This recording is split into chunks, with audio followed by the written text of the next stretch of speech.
Welcome to a quick video on goal setting, progress, and just in general the speed and rate of progress that happens when we decide to move towards a goal. When we set a goal and then when we start training, several things happen. One of which is that you've got to make a plan. Your goal is the feedback mechanism by which you judge all of your current actions moving forward.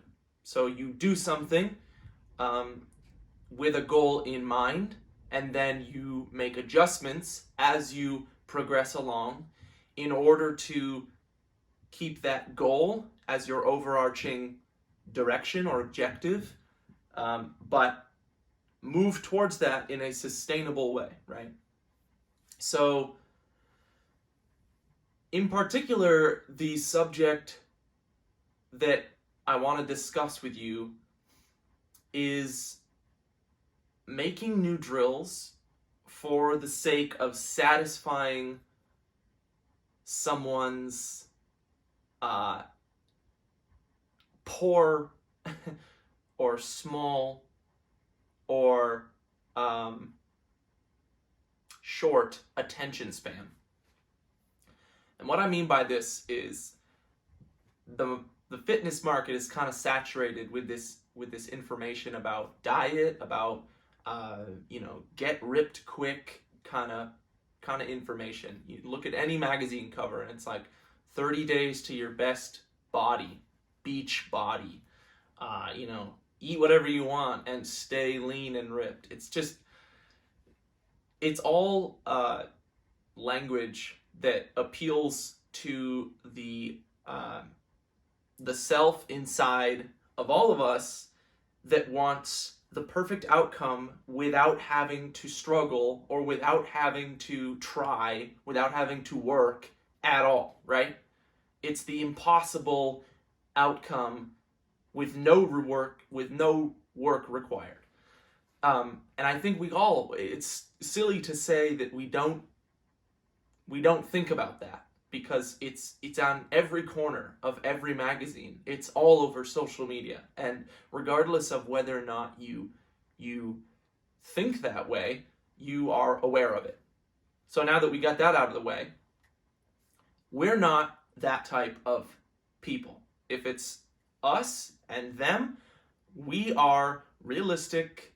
We have a specific goal in mind, well, a range of goals that all have to do with handstands. And there really isn't any need to overcomplicate the skill of hand balancing. But there is a range of adaptations that happen as a coach to student, and I'll explain what I mean by that, as we move through the progressions. So, progressions first. In my head, I have A, B, C, D, and E steps to get to handstand, right? I have a pathway mapped out. I start with the person who has zero experience, and I end at the person who can handstand consistently. And so I call that owning the skill. And by owning the skill, I mean they're consistently able to access and execute the skill without preparation. So they own the skill. They can kind of do it whenever they want, and they don't have to really think about it. They own the skill. Now, A, B, C, D, and E are my steps. They're the plain and simple steps. But they exist because I've done some coaching, I've done a lot of my own training and experimenting, and I was able to just think up this set of steps to get from zero to handstand. Now, that system works on everyone, period. And what I've realized over my coaching experience so far is that the The good coach does not change their system. The good coach adapts their system to the student. So it's ineffective to create a custom program for you, because the custom program takes more of my time and it serves you less. However, there is the possibility that you have something going on with your elbow, your wrist, your shoulder, your core. You have a unique circumstance and you need unique help or unique guidance. So I take my predetermined path and I say, okay, you're between steps B and C. Now, what can we do with those two steps and what exists between them to adapt it to your circumstances? And plain and simple, we make a change, usually through one-on-one discussion, and the result of that is you use your unique adaptation to get from B to C. It is not that I take A through E and just toss it in the trash and come up with a new system for you. I don't have to, but what I have discovered is that this is a more effective coaching style than coming up with something new. And the coming up with something new it's unfortunately, I think, the status quo right now. It's what makes social media so hard to be a part of sometimes, because I really am disgusted by all of the fluff that is out there that really just feeds into the idea that handstands are the normal handstand is the Instagram fake. It's like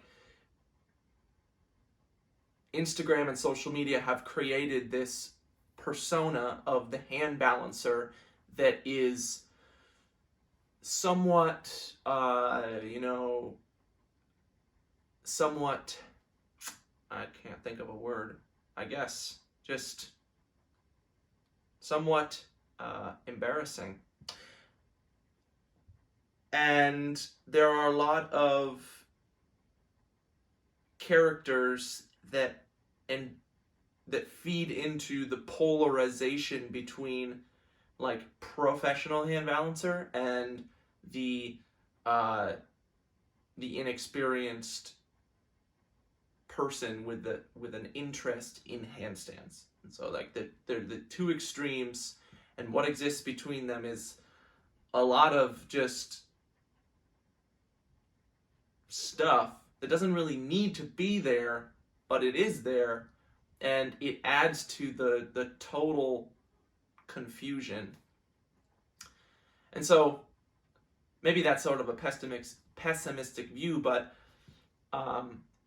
I think it's justifiable when you spend enough time on social media to see that, and then you're also have a foot in the world of coaching, and you're interacting with people in a way that makes you wonder what has their past experience been, and why is it so hard to stay focused on one thing.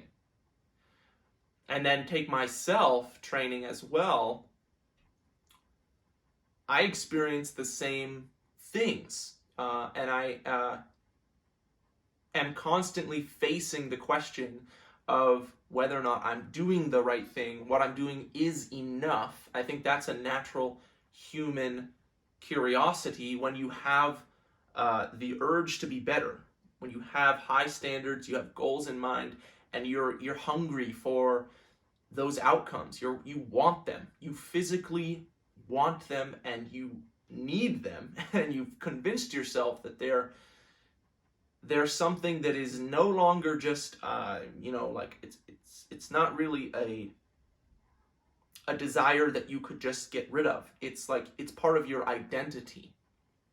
And when you've been in that for a while, you're at risk of just falling for the BS that exists out there. And when the truth is, you don't need to do any of that.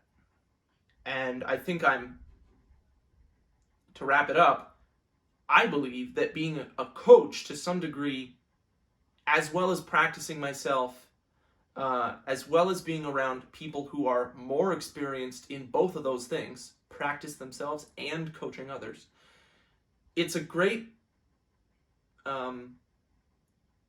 advantage, I guess, because it allows me to see what it is that's so ineffective about the current system and then present a solution, even though my language around that solution is not as refined as it will be in the future, needs to be yet, and I don't have the many thousands of hours in presenting that solution, but it's in creation.